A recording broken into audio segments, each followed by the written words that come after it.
சகோதரர்களே, கண்மணி நாயகம் ஸல்லல்லாஹு அலைஹி வஸல்லம் அவர்களின் கண்ணியமான உம்மத்துமார்களே, அல்லாஹ் ரப்பல் ஆலமீன் ஒரு மனிதன் வாழ்க்கையில் பிறந்தது முதல் இறக்கிற வரை உண்டான அத்துணை வழிகாட்டுதல்களையும் அல்லாஹ் ரப்பல் ஆலமீன் தனது வாழ்வரை குர்ஆனின் வழியாக காட்டியுள்ளார்.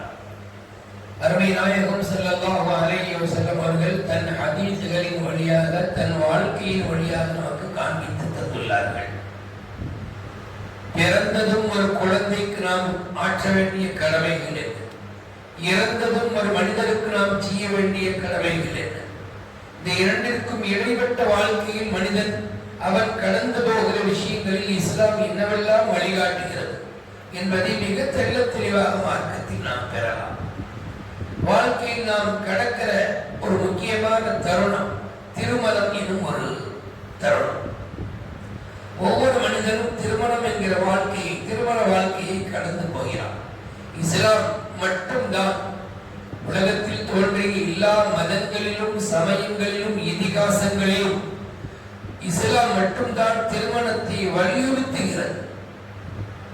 ஒரு மனிதன் தவறான பாதையில் சென்று விடாமல் இருக்க மனிதன் தன் கண்ணு முதல் அத்தனை உறுப்புகளையும் பாதுகாத்து நடக்க அவனுக்கு திருமணமே சிறந்த வழிமுறை என்பதை மிக அற்புதமாக வலியுறுத்தி சொல்கிறது மார்க்கம்.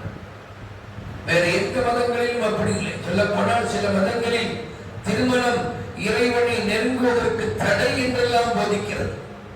திருமணம் முடிப்பதா, மனைவி மக்களோடு வாழ்வதா, குடும்ப வாழ்க்கை நடத்துவதா, அப்படியானால் எப்படி அல்லாஹ்வை அடைய முடியும், இறைவனை அடைய முடியும் என்றெல்லாம் இஸ்லாம் தோன்றும் முன்பு யூத கிறிஸ்துவ மதங்கள் போதித்து வந்தது. அதன் வெளிப்பாடு இன்றும் உண்டு. இன்றும் கிறிஸ்துவ மதத்திலே திருமணம் முடிக்காமல் வாழ்வது சிறந்த வாழ்க்கை என்றெல்லாம் சொல்லப்படுகிறது.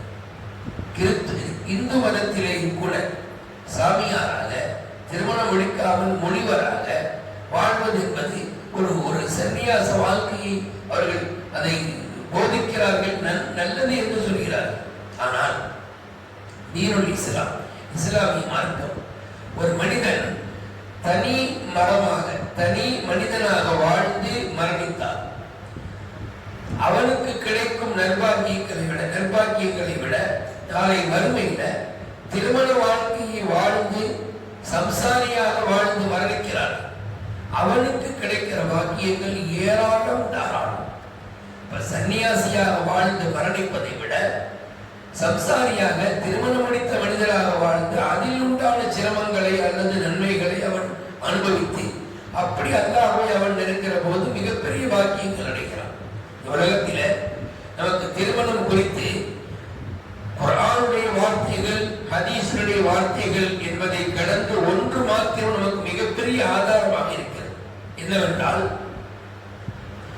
மனிதன் படைக்கப்பட்டதிலிருந்து நாளை தீர்ப்பு நாளுக்கு பின்பு சொர்க்கம் செல்கிறானே ஒரு முஃமின், அதுவரை திருமண வாழ்க்கை தொடர்கிறது.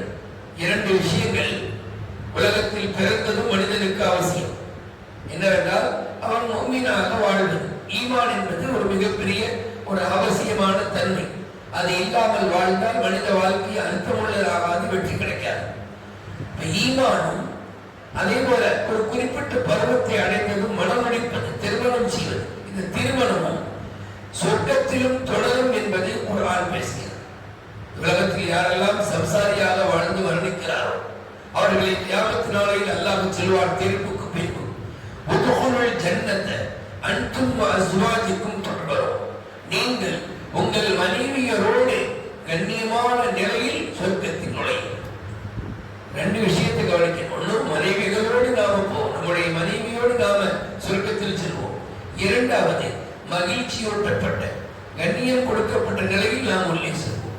அப்ப இந்த இரண்டு பந்தம், ஈமானும் திருமணமும் சொர்க்கத்திலும் தொடரக்கூடிய ஒரு பந்தம் என்று சொன்னார். இது நமக்கு ஒரு மிகப்பெரிய ஆதாரம். இஸ்லாத்திலே திருமணத்திற்கான ஸ்தானம், நிலைப்பாடு என்னவென்று பார்த்தால் கிட்டத்தட்ட அதை ஓங்கி நமக்கு அழுத்தி சொல்கிறது. திருமணம் முடித்து வாழ்வது அல்லாஹ்வை நம்புவதற்கு வழிவகுக்கும். இது ஒரு மிகப்பெரிய ஆதாரம். இந்த உலகத்திலே தொடங்கி நாளை சொர்க்கத்திலும் தொடரக்கூடிய பந்தம் என்பது திருமண பந்தம்.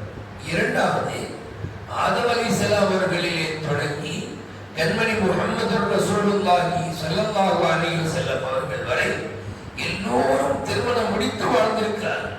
இது மிகப்பெரிய ஆதாரம். ஏன்னா நபிகள் நாயகம் ஸல்லல்லாஹு அலைஹி வஸல்லம் பார்த்து அல்லாஹ் சொல்வான், நபிமார்களை நீங்கள் பின்பற்றுங்கள் என்று சொல்வார். சில நபிமார்களின் பெயர்களை அல்லாஹ் முன்னால் குறிப்பிட்டு, சில நபிமார்களின் பெயர்களை அல்லாஹ் முன்னால் குறிப்பிட்டு ஒரு சூறாவில் சொல்வான், என்று அல்லாஹ் நாயகத்தை பார்த்து சொல்கிறார். நாயகமே, அவர்களின் வழிகளை நீங்கள் பின்பற்றுங்கள்.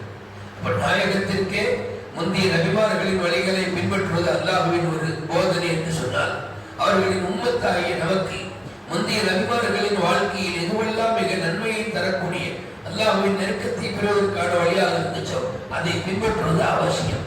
அதில் ஒரு திருமணம்.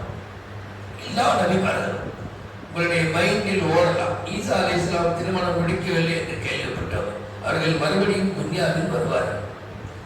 அந்த அவர்கள் வந்து வாழும் வாழ்க்கையில் திருமணம் முடிப்பார்கள் என்பது தஃசீருடைய செய்தி. அப்படி பார்த்தால் எந்த நபியும் திருமணத்தை விட்டு காலியானவராக இல்லை. ஹதீஸிலேயே வருது, அர்பஉன் மின் சுனனில் முர்ஸலீன், எல்லா இறை